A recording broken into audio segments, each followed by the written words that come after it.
Alright guys, in this tutorial we're going to take a look at a few stock plugins I like to use just to add a little bit of magic to some of my drum hits. This is the drum track. I'll play it out real fast and I'll play it in context, and then we'll go over the individual plugins that you most likely have irregardless of the DAW you are using. Okay, so these are the drums here.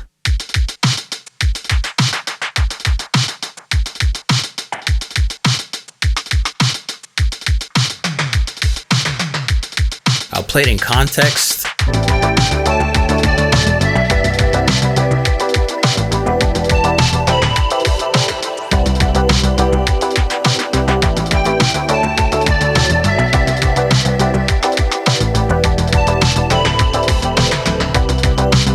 Alright, you get the picture. So I wanted to do a tutorial here that showcases some very simple plugins that you may already have access to. We don't really have to get into third-party plugins.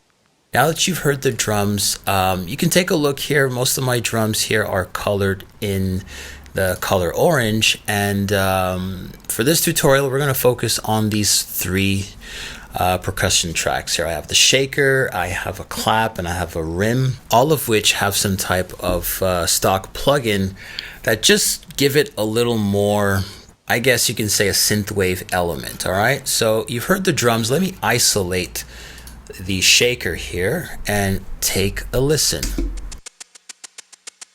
All right, I'm going to bump up the volume so you guys can hear it. Alright, so what I have here is the sampler, and I'm basically using this as a way of adding a little bit of interest. The way I'm doing that is by using the LFO. The LFO, low frequency oscillator. Obviously, it's not an oscillator that you will hear, but it acts on a parameter, and the parameter it's acting on is the pan pot. You can see here, if you listen closely, it's actually panning hard left and hard right.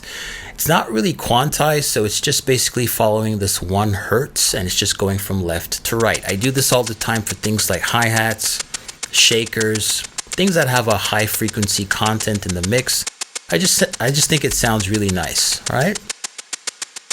That's all it's doing. It's going from left to right. By the way, if you like the sounds of these drums, you could pick them up in one of my sample packs. I'll be sure to leave the link in the description, and I'll have it appear on the video here. Okay, so just basically using the LFO here, set the rate really low. You don't want it to be too much, because if you bump this up, the frequency, that is, the rate, it's just going to be too jarring. It's going to go hard left, hard right, and then you don't really hear the difference.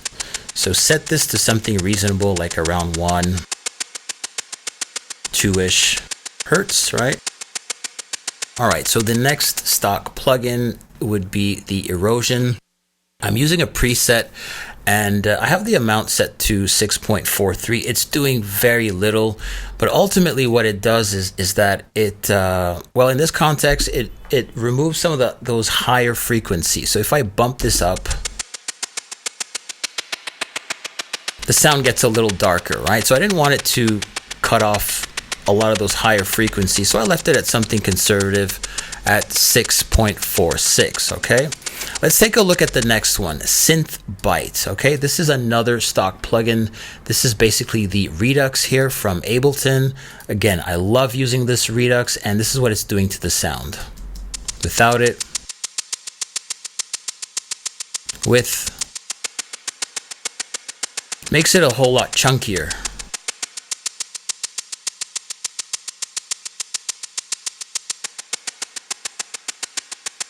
All right, so when it's disengaged, you can hear it's kind of pushing that 4K area. And with it on, makes it a little smoother, warmer. Okay, this is a nice way of coloring the sound. You can see the dry wet is set to 23%. All right, let's move on to another channel here. That would be the clap. Again, we're going to focus on some of the stock plugins here. Forget about this pan, man. It's a third party, but ultimately the thing that's making this sound really cool is the dark fade analog. This, I think, is the Echo plugin, if I'm not mistaken. Correct, the delay loop. Actually, yeah, it is the Echo.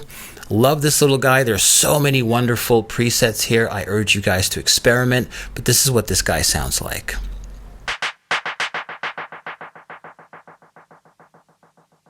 All right, so you get that nice, cool, delayed sound, and as it delays, it gets sort of darker because you have this built-in filter, and it's set to about 50%. And of course, with the pan man, yes, this is a third-party plugin. You can use an auto pan here if you want to stick strictly to stock plugins. But let me play this without it, and you can see that it's kind of flat without the delay.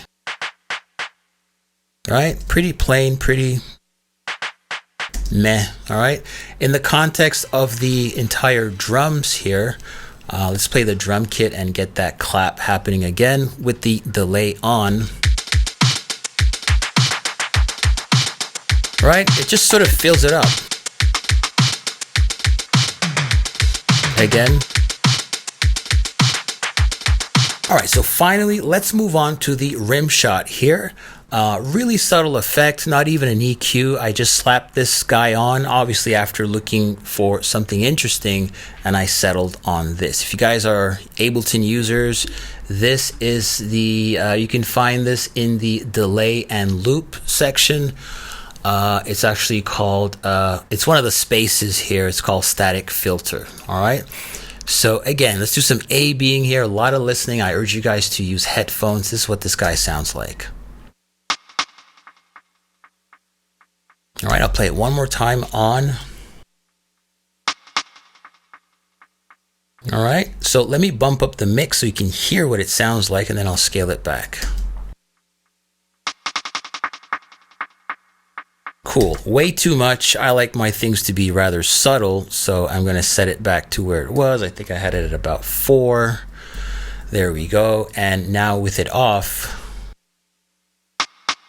all right, nothing too fancy. So let me engage it, play it with the rest of the drums.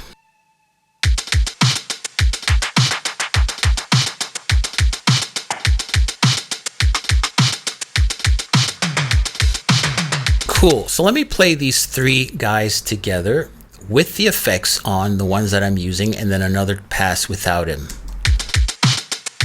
Just these 3, the shaker, the clap, and the rim. It just shows you how much leverage you can get out of these stock plugins.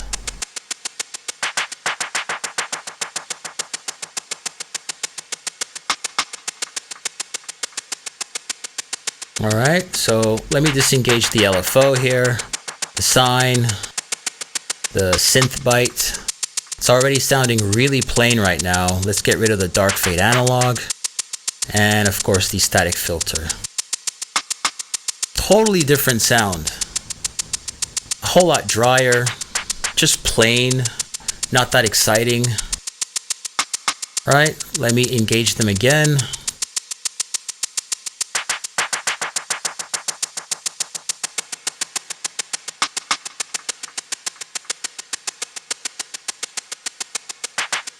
All right, so immediately we get some, you know, some strafing on the left and the right channel, courtesy of the LFO. On the shaker, we get those nice warm fades, delays from the claps, and then finally we get a bit of a delay effect here with the static filter, all while using stock plugins. All right, I hope this was helpful, guys. Don't be afraid to experiment with some of the stock plugins and use some of the presets. They have some amazing presets. If you don't find what you're looking for, you can always make adjustments, maybe tweak the dry wet knob. Sometimes I find when I use a preset, it's almost there, and all I need to do to really dial it in is just, you know, reduce the dry wet. All right, so I hope this was helpful. If you liked the video, please consider giving me a like, and if you love the sound of the drums, I'll be sure to leave links to it, to the shop. All right, I'll see you in the next one. Bye for now.